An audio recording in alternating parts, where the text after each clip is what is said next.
बच्ची को बाहर ले जाइए और आप लोग चलिए बाहर, चलिए आप लोग बाहर हो जाइए प्लीज। मोरे, पूरा घर ठीक से चेक कर लो। हो सर, खड़े। कोई चोट के निशान है? No sir. चलिए। कपड़ों की हालत और ये सीमेंट स्टेन्स देखकर लगता है कि इसके साथ रेप हुआ है।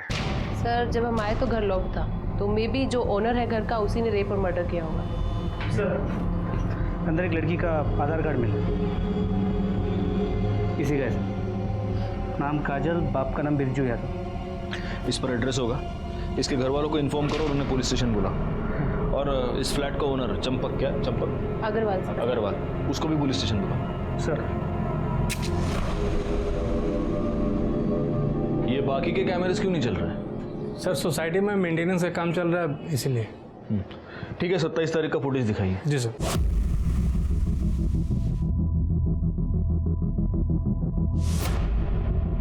सर सोसाइटी में पहले से सबको इन्फॉर्म कर दिया गया था कि 27 तारीख को मेंटेनेंस के चलते दिन में 2:30 से 5:30 के बीच लाइट नहीं रहेगी, लेकिन सर काम जल्दी पूरा हो गया तो लाइट 3:30 बजे आ गई। नहीं, इसका मतलब 27 तारीख का 2:30 से 3:30 से 1 घंटे का फुटेज ही हमारे पास नहीं है। नहीं सर। ठीक है मोरे, बाकी का फुटेज जल्दी से जल्दी कलेक्ट करो।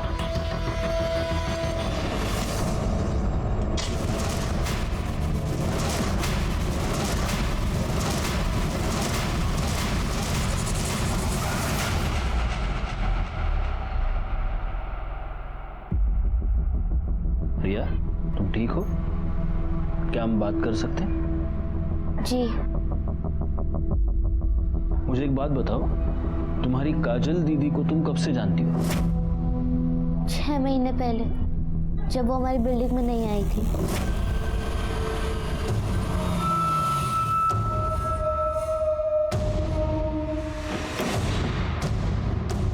काजल, उतरो काजल,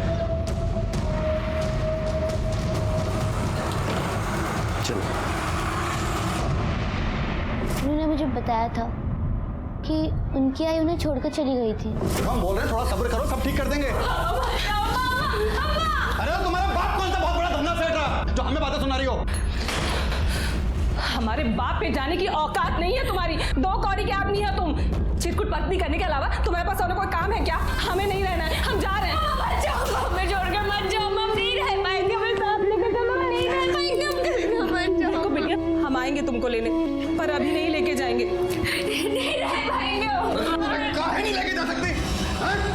ये तुम्हारी और तुम्हारे पहले पति की औलाद है, तो संभालो इसे। हाँ तो इसको हमेशा के लिए छोड़ के नहीं जा रहे हैं, बस कुछ दिन की बात है, फिर आके लेके जाएंगे हम। तब तक ध्यान रखो इसका। तू मुझे पकड़, ठीक है ना? हाँ। चल चल चल।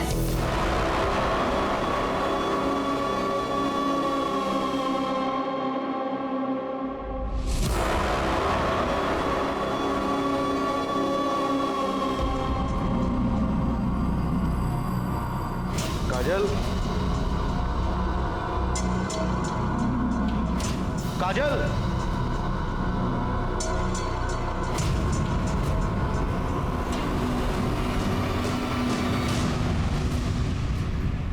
काजल ने तुम्हें बाद में बताया कि वो क्यों भाग गई थी? हाँ, क्योंकि वो अपनी मम्मी को बहुत मिस कर रही थी, इसलिए वो अपनी मम्मी से मिलने गई थी।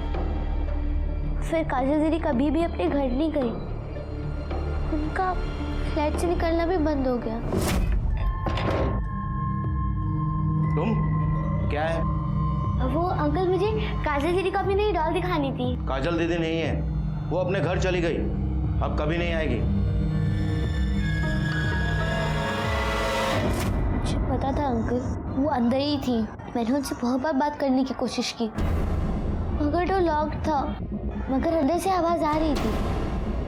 इसने ये सब मुझे बताया, पर मुझे लगा झूठ बोल रही है। बच्ची है, मिस कर रही होगी, इसलिए कहानियां बना रही है। मैं झूठ नहीं बोल रही थी, मैं सच बोल रही थी। अंकल, अगले दिन मैंने उनकी विंडो पे देखा कि काजल दीदी की कुर्ती लटक रही थी, जो पहले नहीं थी। ये बात मैंने मम्मी और वॉचमैन अंकल को बताया। जब उन्होंने मेरी बात नहीं सुनी तो मैं आपके पास आई। तुमने बिल्कुल सही किया। देखो बेटा, मैं तुम्हारी काजल दीदी को वापस नहीं ला सकता, लेकिन जिसने भी उसके साथ ये किया है उसे सजा जरूर दिलवा सकता हूँ। क्यों चलाया ना? अरे नहीं सर, सर मेरी बात मानिए सर, मैंने कुछ नहीं किया सर, प्लीज। वो सब हम थाने में बैठ के बात करेंगे। सर मेरी बात मानिए सर, अरे सर मैंने यकीन किए सर, मैंने कुछ नहीं किया सर, प्लीज मेरा।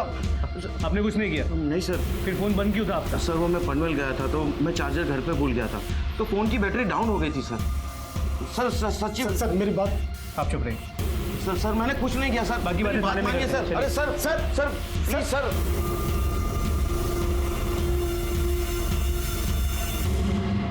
क्या काजल का मर्डर हो गया? किसने मारा उसे और क्यों? यही तो हम भी जानना चाहते हैं। वैसे जलविहार वाले फ्लैट की चाबी सिर्फ आपके पास थी। सर आप मुझ पे शक कर रहे हैं, मैं उसे क्यों मारूंगा?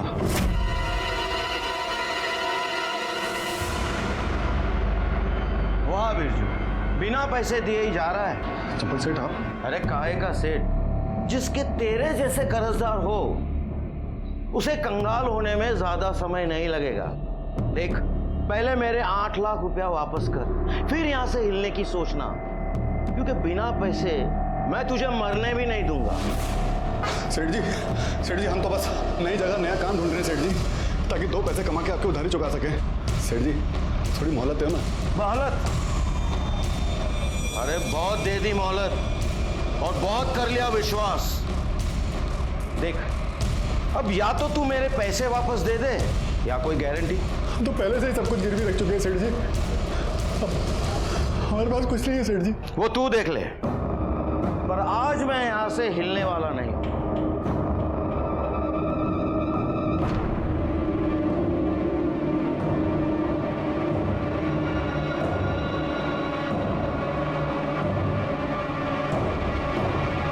सेठ जी और तो कुछ है नहीं मेरे पास सेठ जी। सेठ जी आप इसे गिरवी रख लीजिए सेठ जी, आपकी गारंटी हो जाएगी और हम कहीं भागेंगे भी नहीं सेठ जी। सर काजल को रखना मेरी मजबूरी थी, वरना मैं उस बिरजू को पूरे यूपी बिहार में कहां ढूंढता फिरता। तो काजल पर जबरदस्ती करना, उसका रेप करना, यह भी आपकी मजबूरी थी। क्या सर? रेप? जबरदस्ती? नहीं सर, रेप तो क्या, मैंने उसके साथ ऊंची आवाज में बात तक नहीं की। करड़े सर, इनका सीमेन सैंपल टेस्टिंग के लिए भेज दो और काजल के कपड़ों पर जो सीमेन मिला उसे मैच करके देखो और इनसे उस बिरजू का मोबाइल नंबर ले लो। ओके सर, चलिए। सर एक बात समझ में नहीं आई, जिस तरह इस चंपक ने काजल को भागने से पहले रखा था, वो आराम से सोसाइटी में नीचे जा सकती थी। इनफैक्ट रिया के साथ खेलती भी थी, मतलब चंपक ने उसे पूरी तरह बंधक बना के नहीं रखा था। ये बात तो मेरे भी समझ में नहीं आ रही है, वो वहां पर मजबूरी के मारे रह रही थी या डर के मारे? हाँ करड़े बोला। बिरजू घर में नहीं है और उसके घर को ताला लगा हुआ है। एक काम करो, तुम और तुम्हारे साथ एक और कांस्टेबल वहां पर तैनात रहो सिविल में, और जैसे ही वो आए उसको उठा लो। सर। अरे इस बिरजू की मोबाइल लोकेशन निकालो और लोकेट करो कि आखिर वो है कहां पर। लोग बड़े अजीब हो गए हैं मोरे। ये रिया जैसी छोटी बच्ची काजल को ढूंढते ढूंढते यहां तक आ जाती है, अभी भी उसे न्याय दिलवाना चाहती है, और बड़ों को कुछ पड़ी ही नहीं है। काश ये बड़े इन बच्चों से कुछ सीख पाते। सर काजल का पोस्टमार्टम रिपोर्ट।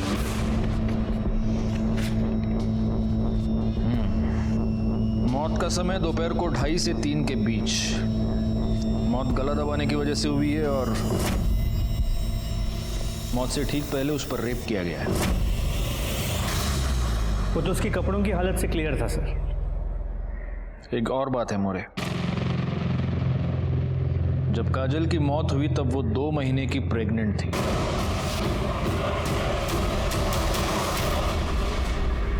छह महीने तक तूने उस लड़की को कैद करके रखा, उस पर रेप किया, उसे प्रेग्नेंट कर दिया और फिर उसे मार दिया। मैंने ऐसा कुछ भी नहीं किया सर, वो भाग गई थी सर, मैं तो उसे लेने भी नहीं गया, उसका बाप खुद उसे मेरे पास छोड़ के गया था। माफ कर दीजिए सेठ जी, बच्ची है सेठ जी, भला बुरा का कोई समझ नहीं है इसे, लेकिन एक बात हम इसके खोपड़े में अच्छी तरह घुसा दी है कि जब तक हम इसे लेने ना आए ना, ये हिलेगी नहीं यहाँ से सेठ जी। और सेठ जी आपकी तसल्ली के लिए बोल रहे हैं, अगर आप चाहें तो इसे रस्सियों से बांध के रखिए, हमें कोई एतराज नहीं। प्लीज सर छोड़ के मत जाओ सर काजल के कपड़ों पे मिले सीमेंट स्टेन्स इसके सीमेंट से मैच नहीं करते। देखा सर, मैं झूठ नहीं बोल रहा हूँ सर। अब तो आपको प्रूफ भी मिल गया है सर। सर प्लीज प्लीज मुझे जाने दीजिए सर, प्लीज जाओ। सर आपने इसे जाने क्यों दिया? कैसे बिठा के रख सकते हैं मोरे? इसके खिलाफ कोई भी ठोस सबूत नहीं है हमारे पास। कोर्ट में छूट जाएगा। ना वो उस घर में रहता था, ना उसका सीमेंट मैच हो रहा है। अब बस एक तरीका है, काजल के पेट में जो 2 महीने का बच्चा पल रहा था, अगर उससे इसका डीएनए मैच होता है तभी हम इस पे हाथ डाल सकते हैं। सर उसका डीएनए रिपोर्ट भी जल्दी आ जाएगा, लेकिन अगर काजल के कपड़ों पे मिला सीमेंट इसका नहीं है तो फिर वो किसका हो सकता है? इस सवाल का जवाब अब एक ही आदमी दे सकता है, बिरजू। जो आदमी पैसे के लिए अपनी बच्ची को गिरवी रख सकता है वो कुछ भी कर सकता है। क्या हुआ बिरजू का, पता चला? सर अब तक वो घर नहीं लौटा। करडे उसके घर पे नजर रखे हुए हैं।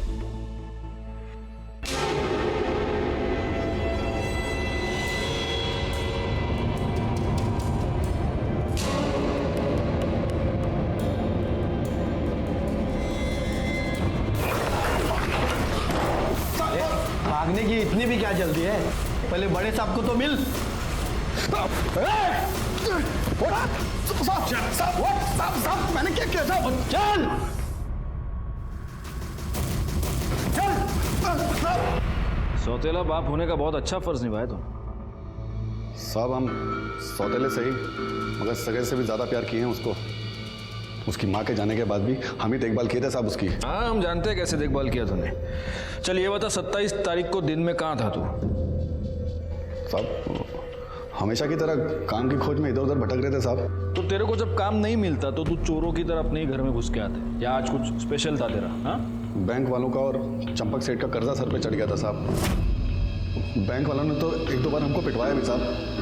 हमारी फिराक में रहते हैं, इसीलिए हमको अपने घर में चोरों की तरह जाना पड़ता है साहब। और उधर ये बीवी, ए सोना, किधर है वो? अरे काहे की बीवी साहब, वो तो हमें 6 महीने पहले ही छोड़ के चली गई। कहने को हम बोले थे कि बता दो, पर तुम नहीं बताए। अब बताओ। क्या बे, कहाँ है हमारी बिटिया? चंपक सेठ के पास। तो जब तक हम उधारी का पैसा ना चुका दें उसका, चंपक सेठ ने उसे गिरवी रखा है अपने पास। अबे साले, हाँ तुमने हमारी बिटिया को का सामान समझ रखा है? तो ये छोड़ के गई तो तुमने गिरवी रख दिया। बता दे रहे हैं हम दोनों को, अगर हमारी बिटिया को कुछ हुआ ना तो दोनों को चीर के रख देंगे हम। मदन के डर से हम अपने ही घर में छुप के रह रहे हैं साहब। और वो चंपक सेठ साहब बिना पैसे दिए वो काजल को नहीं छोड़ेगा साहब। हमारे लिए तो इधर कुआं उधर खाई है साहब। क्या करें हम? अब अगर तूने उसके पैसे दे भी दिए तो भी काजल तेरे पास वापस नहीं आ सकती, क्योंकि वो मर चुकी है। चंपक अग्रवाल के फ्लैट में किसी ने उसका मर्डर कर दिया है। बड़ा ही अजीब केस था, जहां रिश्ते रिश्तों को बेच रहे थे, उन्हें धोखा दे रहे थे। हमने बिरजू का सीमेंट सैंपल काजल के कपड़ों पर मिले सीमेंट से मैच करके देखा, लेकिन हमारे हाथ कुछ नहीं आया। अगर ये दोनों बेगुनाह थे तो फिर वो कौन आदमी था जिसने काजल पर रेप किया, उसे प्रेग्नेंट कर दिया और फिर उसका मर्डर किया? जो भी हुआ था वो उसी टॉप फ्लोर के फ्लैट में हुआ था जहां पर काजल कैद थी, और जिस फ्लैट में सिर्फ चंपक अग्रवाल की फैमिली ही आ जा सकती थी। इसीलिए हमने 27 अप्रैल का बिल्डिंग का सीसीटीवी फुटेज चेक किया और हमारे हाथ एक नई लीड लगी। अरे ये तो आकाश है। एक मिनट पॉज करो। सर ये चंपक जी का पोता है, कभी कभी यहाँ आता है। हो सकता है इसी ने रेप किया हो। एक काम करो, आगे का फुटेज दिखाओ, देखते हैं ये बाहर कब निकला है या फिर ये अग्रवाल फैमिली का कोई और मेंबर आया है या नहीं। दिखाओ जरा।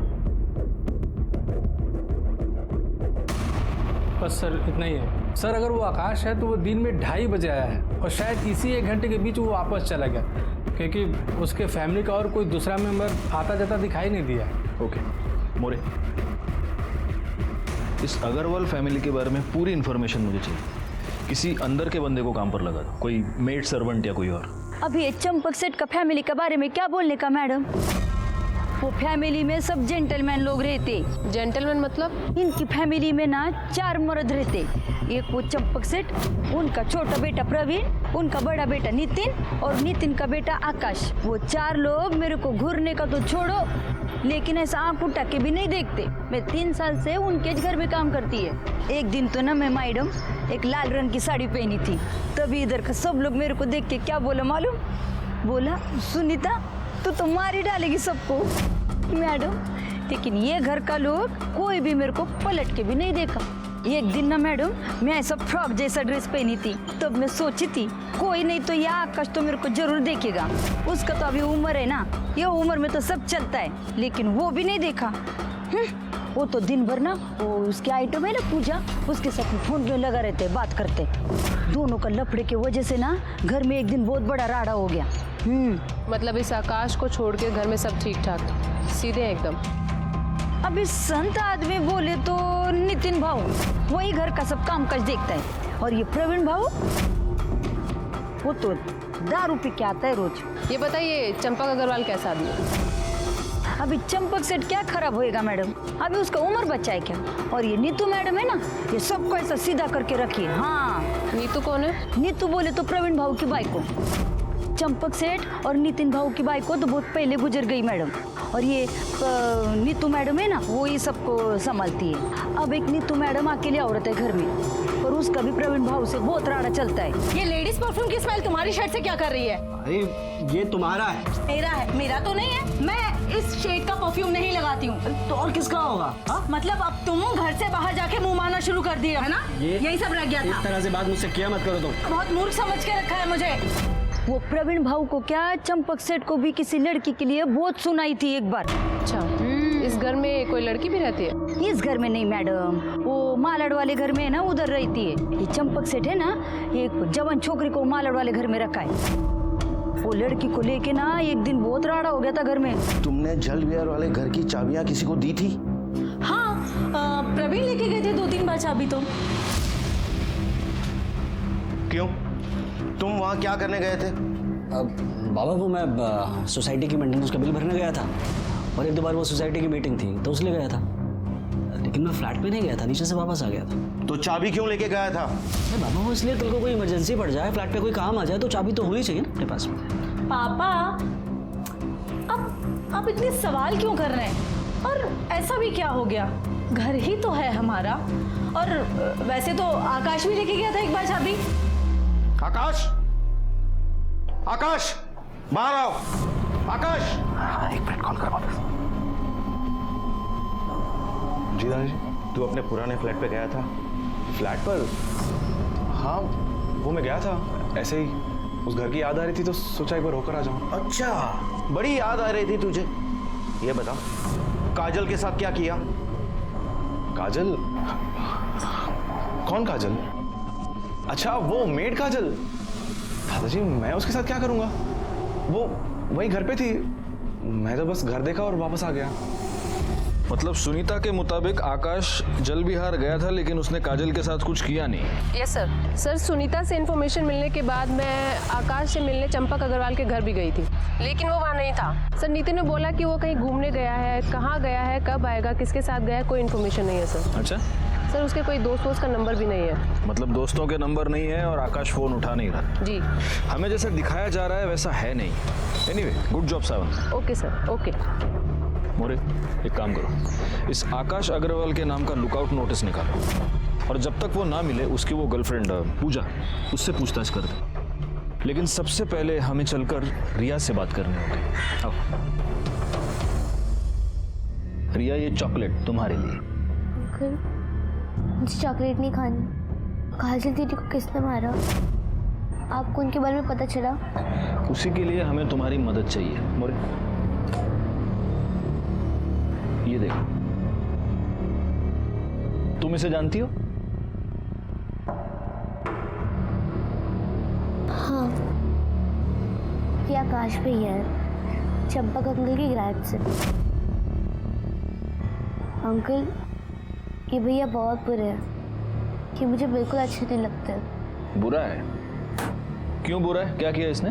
एक दिन जब मैं काजल दीदी के साथ खेलने के लिए उनके फ्लैट में गई थी तो मैंने देखा। छोड़ो तुझे? क्यों छोड़ू तुझे मैं? तुझे एक बार समझाया था ना, अगर तूने हमारे यहाँ आने के बारे में दादाजी को कुछ भी बताया जान से मार दूंगा तुझे। दीदी छोड़ो इन्हें, छोड़ो मेरी दीदी को, छोड़ो। कौन है तू? मैं रिया हूँ, इनकी दोस्त, और अगर आपने नहीं छोड़ा ना तो मैं चिल्लाऊंगी। छोड़िए इन्हें, छोड़ो, छोड़ो मुझे। दीदी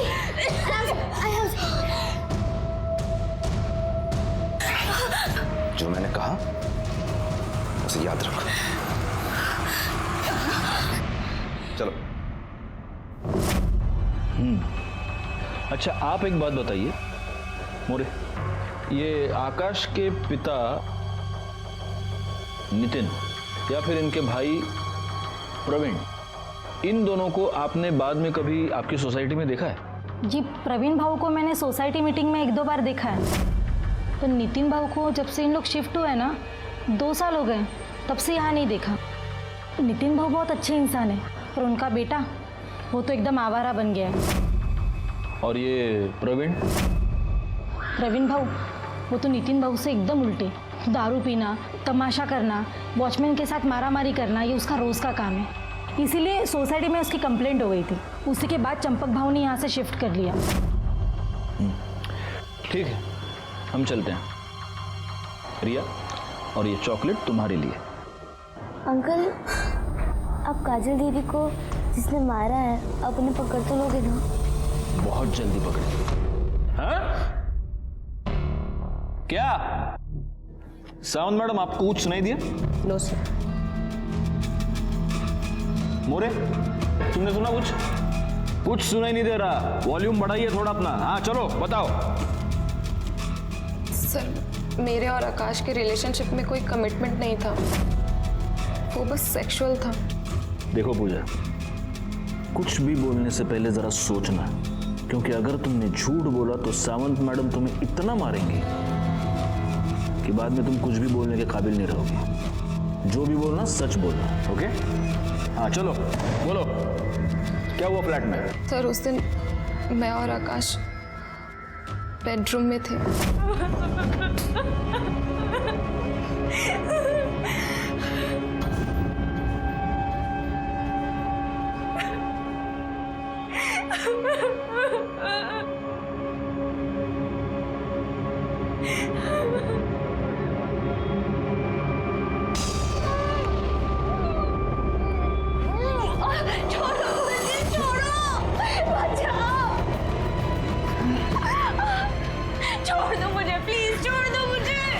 शर्म नहीं आई तुझे?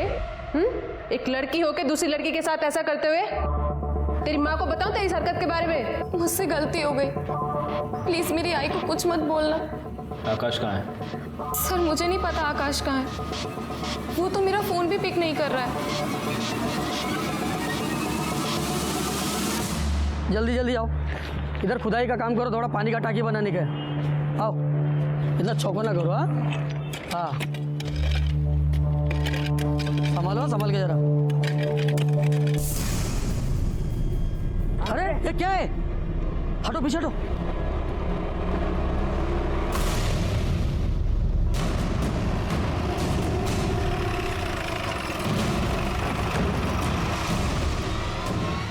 जैन सर, बॉडी की एग्जामिनेशन हो चुकी है। औरत की उम्र लगभग 40 साल की होगी और उसके पेट में एक नहीं बल्कि कई बार चाकू से वार किया गया है।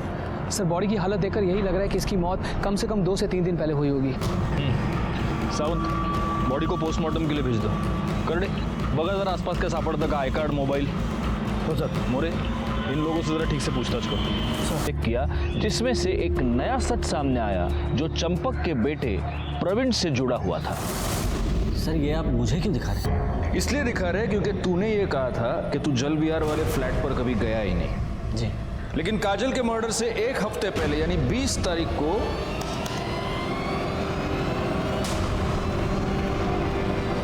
ये तुम ही हो ना? हाँ? वो सर, मैं फ्लैट पे ये देखने गया था कि दरवाजा ठीक से लॉक है कि नहीं लॉक है। दरवाजा? जी। मोरे। सर सर मैं ठीक तो कह रहा हूँ सर। अरे मोरे मोरे मोरे, मैंने तुमको रिटेल का भाव पूछा, तुम तो होलसेल में शुरू हो गए। हाँ प्रवीण बोलो, मार खाओगे, मिर्ची खाओगे या सच बोलोगे? सर वो 4 महीने पहले मैं एक फाइल ढूंढने गया था जल विहार वाले फ्लैट पर। वहां जाकर मैंने देखा। ए, कौन है तू? ये तो हम आपसे पूछ रहे हैं, आप कौन है? अरे ये घर है मेरा, इस घर का मालिक हूं मैं। तू अंदर कैसी आई? कर क्या रही है तू यहाँ पर? वो हम काजल यादव है, बिरजू यादव की बेटी। चंपक सेठ से हमारे बाबा ने पैसे लिए थे तो वो चुका नहीं पाए, इसीलिए हमको गिरवी रख दिया उन्होंने। हमारे पापा जल्दी आएंगे और हमको छुड़ा के ले जाएंगे। पागल तू रो क्यों रही है? रोना बंद कर, मैं ना बाबा से बात करूंगा। मैं बाबा से बात करूंगा। ये कोई बात होती कि पैसे के बदले में लड़की को लेकर आ गए? मैं बाबा से बात करूंगा और वो देखना। हम करेंगे ना बात बाबा से। अरे हाँ, तू रोना तो बंद कर, मैं करूंगा बाबा से बात और वो तुझे छोड़कर भी आएंगे, ठीक है? बस तू ना ये रोना बंद कर, ठीक है? और हिम्मत से काम कर। अरे मैं हूं ना, मैं सब ठीक कर दूंगा। मुझे मेरे पापा के पास जाना है। हाँ हाँ बिल्कुल, मैं खुद छोड़ कर आऊंगा।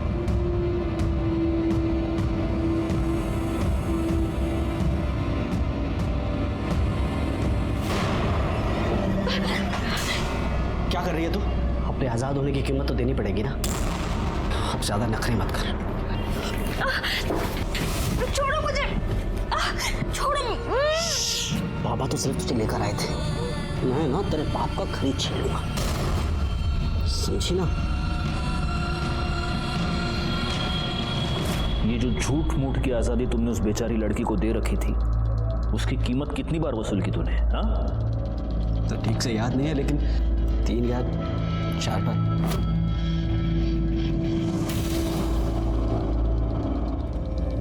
आखिरी बार कब गए थे? 1 हफ्ते पहले। साले, तुझे जो चाहिए था वो सब कुछ तुझे मिल रहा था, तो उसको मार क्यों दिया? सर मैंने काजल को नहीं मारा सर, मैं कसम खाकर कहता हूं मैंने उसका खून नहीं किया। करड़े, इसका सीमेंट सैंपल टेस्टिंग के लिए भेज दो। काजल के कपड़ों पर जो सीमेंट मिला उससे मैच करके देखो। लेके जाओ इसको। सर चल। और सुने प्रवीण, तेरा टेस्ट नेगेटिव भी आया ना तो रेप केस के चार्ज में तो अंदर कर ही दूंगा तेरे को। मेरी बात सुन। चल रहे, मेरी बात तो सुनिए आप। अरे सर, आकाश ने अभी पूजा को कॉल किया था, हमने उसकी लोकेशन ट्रेस कर ली है। कहाँ पे? न्यू पनवेल में।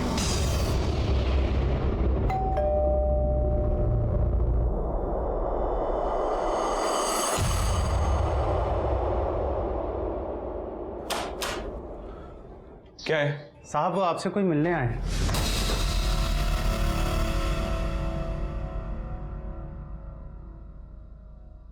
काजल पर कितनी बार रेप किया तूने? 2 बार सर। एक बार पूजा के साथ,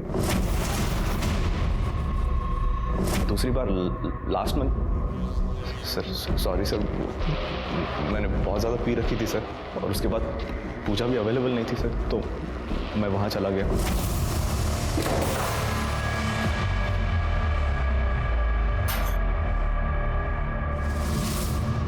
अब क्यों आए हो यहाँ पे? चले जाओ आप यहाँ से, अब चले जाओ वरना मैं चिल्लाऊंगी। मैं बोल रही हूँ। छोड़ो मुझे। चिल्ला? छोड़ो, छोड़ दो। चिल्ला, चिल्ला। छोड़ दो ना। तूने काजल को मारा क्यों? सर मैंने नहीं मारा सर उसे, मैंने तो बस उसके साथ सेक्स किया और चला गया। तूने सेक्स नहीं, तूने उसका रेप किया, और वो भी 1 बार नहीं 2 बार। मोरे सर, इसका सीमेन और डीएनए भी टेस्टिंग के लिए भेज दो। आणि करडे सर, फोडून टाका या रेपिस्टला। सर सर सर सर मैंने नहीं मारा सर मैंने नहीं मारा सर। डीएनए रिपोर्ट से यह साबित हो रहा था कि काजल के गर्भ में पलने वाला बच्चा प्रवीण का था, और उस पे कपड़ों पर जो सीमेन मिला था वो आकाश का। इससे ये साफ था कि प्रवीण ने काजल को प्रेग्नेंट किया था और मरने से पहले आकाश ने काजल का रेप किया था।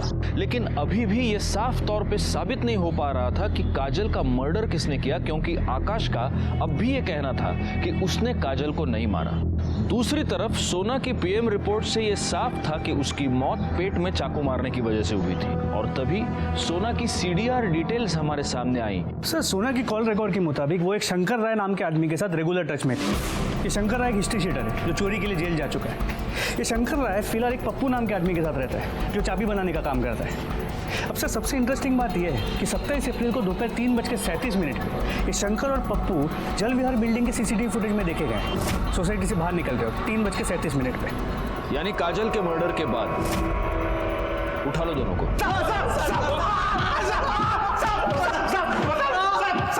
बस बस बस मोरे, बस बस। हाँ बोलो, 27 तारीख को दोपहर 2 से 4 के बीच जल विहार बिल्डिंग में क्या करने गए थे? साहब, उस दिन हम लोग बिल्डिंग में काजल के लिए गए थे साहब। सुना बिरजू को छोड़कर हम लोग के साथ आई थी साहब। उसने बताया कि उसका पहला पति मदन काजल के लिए उसको बहुत परेशान कर रहा है। उसने बताया कि चंपक सेठ ने उसको घर पे रखा है।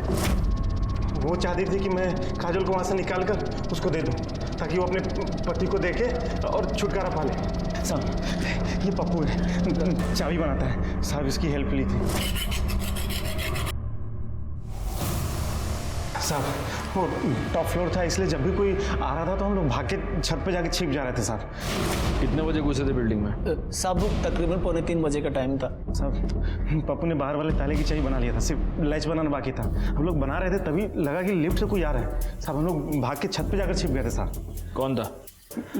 पता नहीं साहब, झटका तो तब लगा जब वो भी आदमी अगर छत पे ही छिप गया और लगभग 10-15 मिनट तो वहीं रहा। क्या किया उसने वहां पर? साहब किया कुछ नहीं, लेकिन बार बार फ्लैट की तरफ देख रहा था और अचानक नीचे चला गया।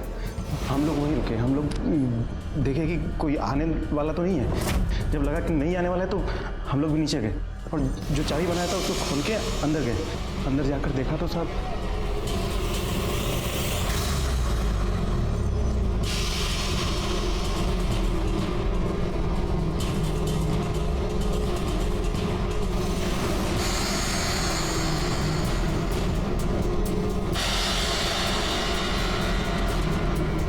ये तो मरी हुई है। यार देख, ये कोई बड़ा लोचा लगता है।